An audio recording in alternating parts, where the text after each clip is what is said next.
Watching Mishti Riyas, welcome to a new blog. আর আজকের ব্লগটা হচ্ছে আমার একটা প্রোগ্রামকে নিয়ে। আগামীকাল মানে হচ্ছে 28 তারিখ আমার একটা অনুষ্ঠান রয়েছে শিশির মঞ্চে। অনুষ্ঠানটা হচ্ছে সুনয়নের মায়ের আন্টির ইনস্টিটিউটের অনুষ্ঠান।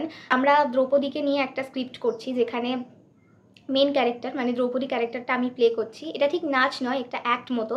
তো আমার অলওয়েজ ইচ্ছে ছিল যে আমি কখনো এরকম কোনো অ্যাক্ট বা কোনো পারফরমেন্সে সেখানে মেন ক্যারেক্টার প্লে করব। তো এটা আমার কাছে অনেক বড় ব্যাপার, আর সবচেয়ে বড় থ্যাঙ্কসটা আন্টিকে, যে আমাকে এই অপরচুনিটিটা দিয়েছে। আর আমার উপর অনেক দায়িত্ব রয়েছে, কারণ যেহেতু পুরোটাই দ্রৌপদীকে নিয়ে, তাই কতটা আমি ঠিকঠাকভাবে পোর্ট্রে করতে পারছি সেটার উপরে অনেকটা ডিপেন্ড করছে। তাই একটু নার্ভাস লাগছে, কিন্তু আমি খুব খুব এক্সাইটেড, কারণ এর আগে কলকাতার কোনো মঞ্চে আমি কখনো পারফর্ম করিনি। এটা আমার প্রথমবার, আর সব কিছুর প্রথমবার খুব স্পেশাল হয়, তাই আমার জন্য এটা খুব স্পেশাল। অনেক অনেক কিছু ভেবেছি।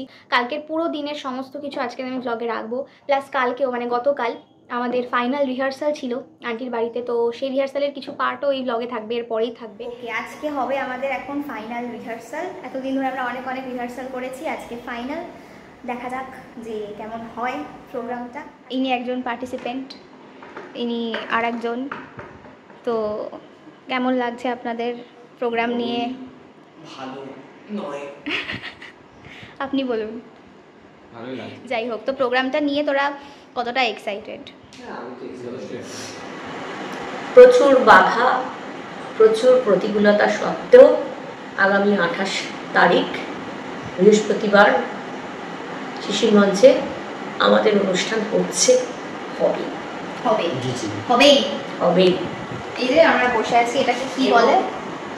অনুষ্ঠান সূচি নিয়ে। এটা হচ্ছে আমাদের অনুষ্ঠান সূচি। এখানে আমাদের স্ক্রিপ্ট আছে, আমরা সবাই খুব এক্সাইটেড ভীষণ, যে আমি তো প্রথমবার এরকম বড় একটা মঞ্চে, শিশির মঞ্চের মতো একটা মঞ্চে পারফর্ম করবো। তো অনেকটা দায়িত্বও আছে, সেটা নিয়ে একটু তো নার্ভাস, হালকা একটু 1%, বাকি 99% এক্সাইটেড। অনুষ্ঠানের একটা চাপ আছে, তারপরেও সবার সহযোগিতায়, সবার শুভকামনায় এই অনুষ্ঠান হবেই। তারপর আমরা রিহার্সাল শুরু করলাম। একটু চাপ ছিল আমার, যে পুরো কোরিওগ্রাফি যেটা করেছি সেটা স্টেজে ঠিকঠাকভাবে এক্সিকিউটেড হবে কিনা, বাট হয়েছে। আচ্ছা, এই গেল কালকে রিহার্সালের পার্ট। এবারে আমি যেটা করতে বসবো সেটা হচ্ছে যে আমি শাড়ি নিয়ে একটা জিনিস ভেবেছি, যেটার জন্য বেশ বড় শাড়ি লাগবে। আমার কাছে যে শাড়িটা রয়েছে সেটার লেন্থ পুরো স্টেজের লেন্থটাকে কভার করবে না, তাই আমাকে দুটো শাড়ি একসঙ্গে আটকাতে হবে। তো সেই চেষ্টাটা আমি এখন করতে চলেছি। জানি না সফল হব কিনা, বা জানি না এই জিনিসটা ঠিক করে এক্সিকিউট করতে পারবো কিনা। এক্সিকিউট করতে না পারলে প্ল্যান বি রয়েছে, কিন্তু প্রথমে চেষ্টা করি যে যেটা করতে পারলে জিনিসটা ভীষণ সুন্দর লাগবে, সেটার জন্য একটু এফর্ট দিই, তারপর দেখা যাবে কি হবে। আপাতত আমি দুটো শাড়িকে একটু জোড়ার চেষ্টা করি। এই যে আমি বিশাল বড় একটা শাড়ি বানিয়ে নিয়েছি, যেটা আমি কালকে কাজে লাগাতে চলেছি। মাথায় বুদ্ধি খাটিয়ে সুন্দর করে অনেক বড় একটা শাড়ি, দুটো শাড়িকে একসাথে সেফটি পিন দিয়ে লাগিয়ে আশা করছি এটা কাজ করবে কিনা সেটা তো তোমরা ভিডিওতে দেখতেই পাবে, কারণ আমি কিছুটা পার্ট তো এখানে রাখবো। মা এখন বেসিক্যালি দুটো শাড়ি একসঙ্গে ভাঁজ করছে। হাজার কোটিখানা সেফটি পিন আমি এখানে লাগিয়েছি, খুলে যাওয়ার কোনো চান্স নেই। কালকে সকালে আবার তোমাদের সঙ্গে দেখা হবে, আর আশা করছি এই ব্লগটা তোমাদের খুব ভালো লাগবে, তাই শেষ অবধি দেখতে। এখন আমি বসবো হচ্ছে, আজকে হচ্ছে ফাইনালি বিগ ডে, আর এখন আমি বসবো হচ্ছে মেকআপ করতে। সকাল থেকে অনেক কিছুই করেছি, প্র্যাকটিস করেছি, নাচ আলতা টালতা পড়েছি, কিন্তু সেগুলো আর ভিডিওতে নেওয়া হয়নি, ভিডিও আর করিনি। আর এখন আমি হচ্ছে মেকআপ করতে বসছি, খাওয়া দাওয়া হয়ে গেছে। মেকআপটা পুরোটা হয়ে যাওয়ার পরে কেমন লাগছে সেটা তোমাদের দেখাবো, আর মেকআপটা কীভাবে হচ্ছে মানে ওই গেট রেডি উইথ মি মতো সেরকম একটা শর্ট আমি আপলোড করব। তো সেইটা তোমরা আমার ইউটিউবে দেখতেই পাবে। ভাই কালকে গেছিলো জুডিওতে, সেখান থেকে ও এনেছি হাইড্রেশন মাস্কটা, তো এটা আমি এখন মুখে লাগিয়ে বসে থাকবো কিছুক্ষণ, 15 মিনিট মতো। ওকে, আমার মেকআপ অলমোস্ট হয়ে গেছে, এটা জাস্ট এখন মানে সেট হবে।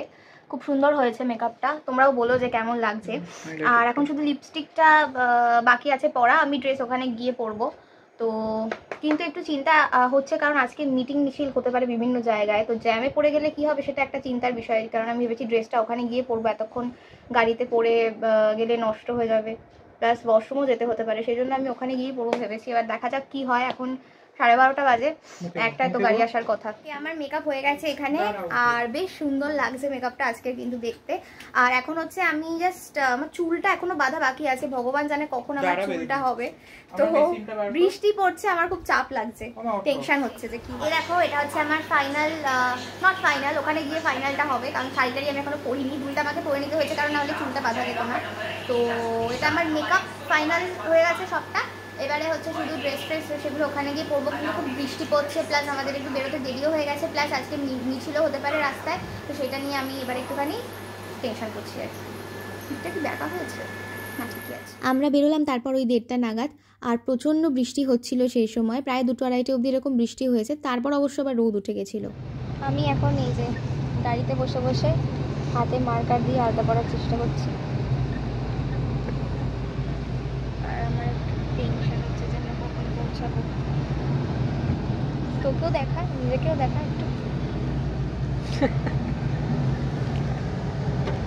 যে ওদের গাড়ি থেকে আমাদের গাড়িতেও শিফট হয়ে গেছে।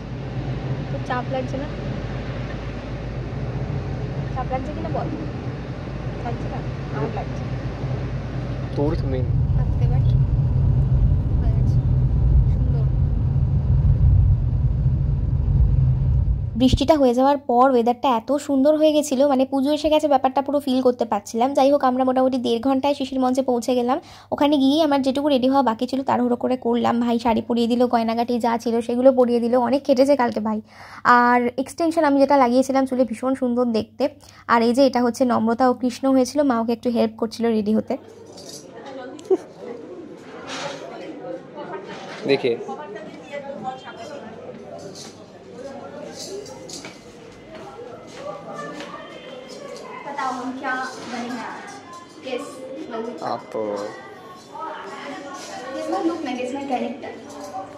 আমি বলে দিই ক্যারেক্টারটা, এটা হচ্ছে দ্রৌপদী। এই তো এদিকে দেখা। হাই, কেমন লাগছে? নার্ভাস আর এক্সাইটেড। রেডি হওয়ার পর স্টেজে গিয়ে কয়েকটা জিনিস একটু দেখে নিলাম। তখনও স্টেজটা সাজাচ্ছিল আমরা যখন গেলাম। তো আমাদের প্রোগ্রাম একদম 5টায় শুরু হওয়ার কথা ছিল, আর 5:00তেই শুরু হয়েছে। কিছুটা পার্ট রাখলাম, দেখো, আশা করি ভালো লাগবে।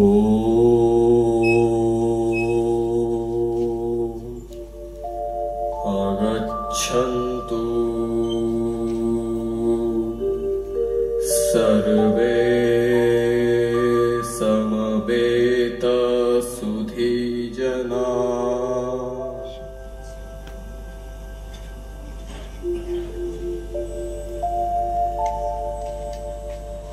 হস্তিনাপুরের এক গৃহবধূ সেই আমি আবার জন্মেছি। ভারতবর্ষের দিকে যে মেয়েটি এই প্রশ্ন ছুড়ে দিয়েছিল, ধৃতরাষ্ট্র বললেন, কে কে জিতলো, কে? উল্লাস আর ওই দুর্যোধন বললেন, প্রতিকামী দাসী দ্রৌপদীকে নিয়ে এসো সভাঘরে। টেনে ধরলেন চুল দুঃশাসন এসে, সেই চুল টানতে টানতে এনে প্রকাশ্য সভায় দাঁড় করালেন এক অসূর্যম পশ্চা মহিষীকে। তোমরা পুরুষজন বাঁ হাতে নারীকে ঠেলে অন্দরে পাঠাও, ডান হাতে তোমরাই গা থেকে কাপড় টেনে খুলে নাও উন্মুক্ত বাজারে। স্খলিত বসনে সভা ঢেকে গেল, দ্রৌপদীর শাড়ি খুলল না। ধিক গুরুবৃত্তগণ, ধিক ঠুট জগন্নাথ ভারতবাসীকে। আপনারা চুপচাপ বসে দেখলেন এই অধর্মের জয়। শাড়ি, শাড়ি আর শাড়ি, রেশমের 7 রঙে ঢেকে গেল কৌরবের সভা। তবু গিট খুলল না। তারই শাড়ি টেনে ধরে অশ্লীল হাসিতে তার মুখ কালো করে দিতে। যেদিন বনবাসের ঘরে কৃষ্ণ এসে সামনে দাঁড়ালে আমার বেঁচে থাকার দুঃখ ইতিহাসে। তারপর পদ্মকোষের মতো 2 হাতে মুখ ঢেকে আমাকে কাঁদতে দেখে কৃষ্ণ বললেন, ভাবিনি, তুমি যাদের উপর ক্রুদ্ধ হয়েছ তারা ধ্বংস হবে। অর্জুনের স্বরে আচ্ছন্ন হয়ে মাটিতে শোবে। কৃষ্ণ, তুমি আমার মনে সেই প্রথম বন্ধু হয়েছিলে, সেই প্রথম ভারত ভূমি তোমার পায়ে প্রণাম করেছিল।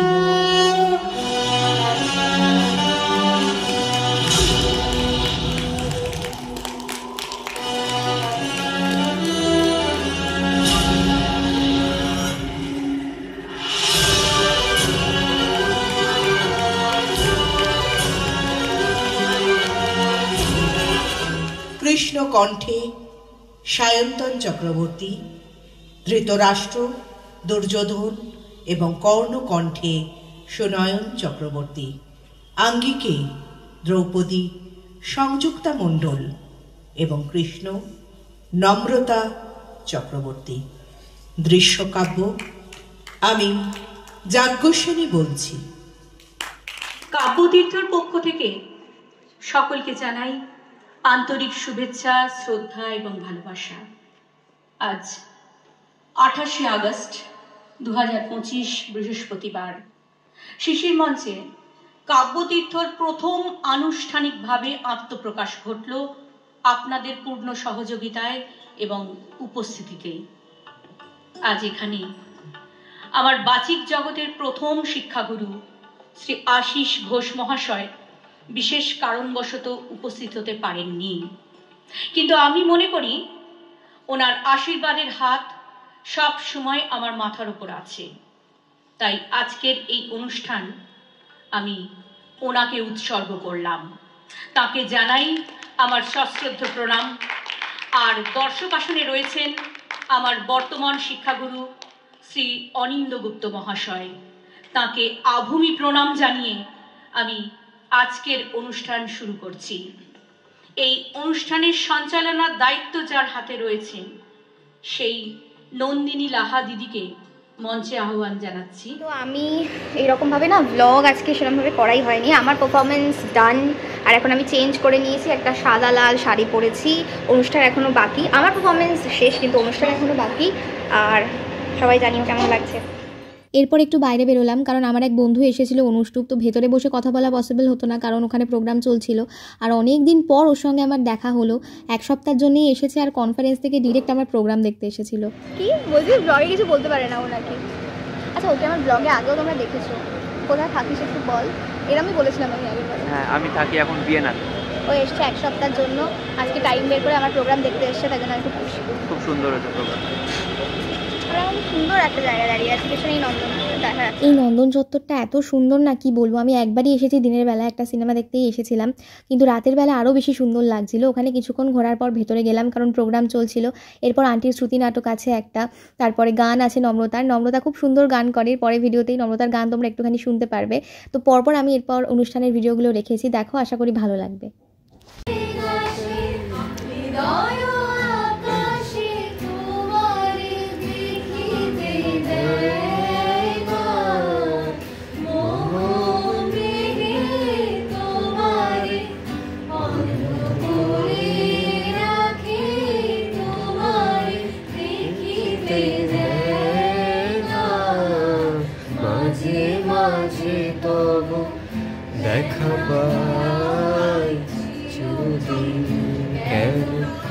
আর এখন দোকান খোলা পাবো?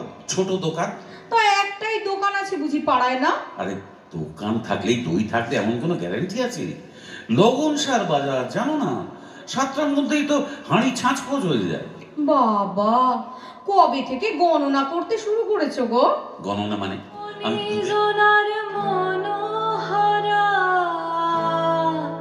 ওরে রাধার প্রেমে মাতোয়ারা, সকলে বলিল বাহুবা বাহুবা বাহুবা বেশ, নন্দর ভাই কলেরায় মরে দেখিবে তাহারে কেবা। সকলে বলিল যাও না নন্দ, করো না ভাইয়ের। এশিয়া ন্যাশনাল ফিল্ম ফেস্টিভ্যাল 2022 পারমিতার আংটি সিনেমায় বেস্ট অ্যাক্টর ফ্রম ICF। আসন্ন দুর্গাপূজায় হলে আসতে চলেছে দেবী চৌধুরানী। সেই আশিস পাঠককে আজকে আমরা আমাদের মধ্যে পেয়ে আমরা আপ্লুত, আমরা গর্বিত। বাংলা ছবি লাভ, প্রেম, ভালোবাসা, এই সিনেমায় একটি বিশেষ চরিত্রে আপনারা ওকে দেখতে পাবেন। এই অভিনেতা এবং অভিনেত্রী দুজনকেই আমাদের অন্তরের শ্রদ্ধা। তারা তাদের ব্যস্ততম সময় আমাদের জন্য ব্যয় করেছেন। আমি অনন্যাকে এবারে বলবো দুই অভিনেতা অভিনেত্রীকে একত্রে বরণ করে নেওয়ার জন্য। ওই একটাই কারণ, সময় বাঁচানো। আমরা প্রথমে অভিনেতা এবং বাচিক শিল্পী আশিস পাঠককে বরণ করে নেব।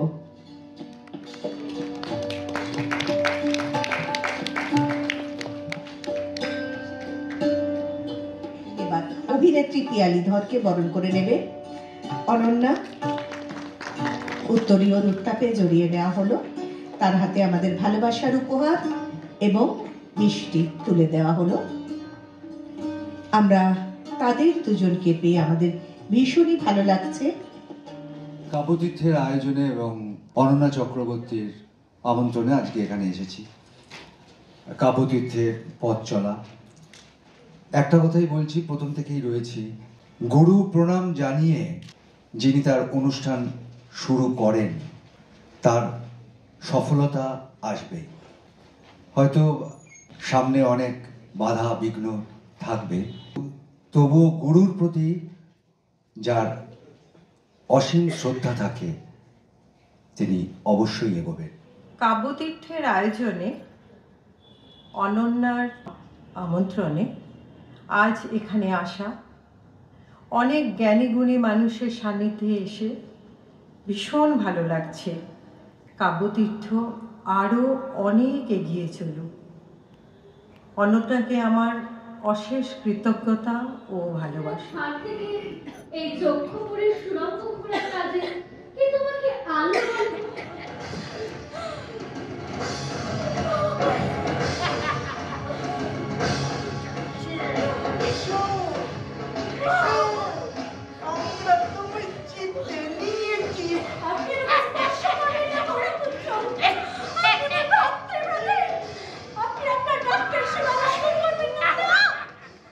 আপনারা যারা আমাদের এতক্ষণ ধরে সহ্য করলেন অসংখ্য ধন্যবাদ। ভালো লাগা, ভালোবাসা। সংযুক্তা মণ্ডল, নম্রতা মল্লিক এবং নম্রতা চক্রবর্তী। একটা ছবি শুধু আমরা সবাই মিলে একটু তুলে নিই, এটা ধরে সংযুক্তা মণ্ডল, তারপর নম্রতা মল্লিক আর কৃষ্ণ নম্রতা চক্রবর্তী। প্রোগ্রাম আমাদের শেষ হয়ে গেছে আর খুব ভালো হয়েছে প্রোগ্রাম। এখন আমরা যাচ্ছি বাড়ি যাওয়ার জন্য আমরা রেডি হচ্ছি। ওকে, তো আমরা এখন গাড়িতে উঠেছি, আমরা এখন ফিরছি, ঠিক আছে? কিন্তু এখানে হচ্ছে জ্যাম। আমাদের খুব বেশি সময় লাগেনি ফিরতে, বাট মাঝখানে একবার আমরা দাঁড়িয়েছিলাম রাতের খাবারটা খেয়ে নেব বলে, কারণ আমরা জানতামই যে বাড়ি ফিরতে অনেকটা দেরি হবে, তো ভেবেই এসেছিলাম যে রাস্তাতেই খেয়ে নেব। এখানে পুরো অন্ধকার, এখন বাজে প্রায় 10:30। আমরা নেমেছি একটা জায়গায় হচ্ছে রাতের খাবারটা খাবো বলে, তো দেখাচ্ছি কী খাচ্ছি রাতে। ও বনেতে আমরা এসেছি হচ্ছে খেতে, এই জায়গাটার নাম হচ্ছে নন্দবিধি।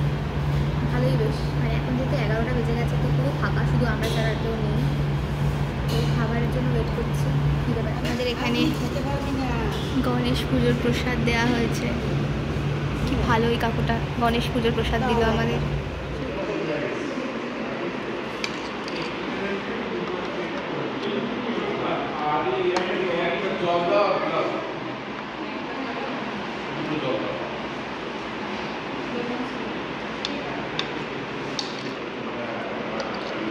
কিরে কেমন? ভালো? কেমন? ভালো? আচ্ছা, আমরা এই জাস্ট ঢুকলাম হচ্ছে বাড়ি, আর এখন হচ্ছে ফ্রেশ হবো, ফ্রেশ হয়ে ঘুমিয়ে পড়বো। 12টা বাজে প্রায়। আশা করছি এই ব্লগটা তোমাদের ভালো লেগেছে। ভালো লাগলে অবশ্যই লাইক কমেন্ট শেয়ার করে দিও, চ্যানেলটাকে সাবস্ক্রাইব করে দিও। দেখা হবে আবার পরের কোনো ব্লগে। Till then stay tuned and keep watching mysterious. Tata.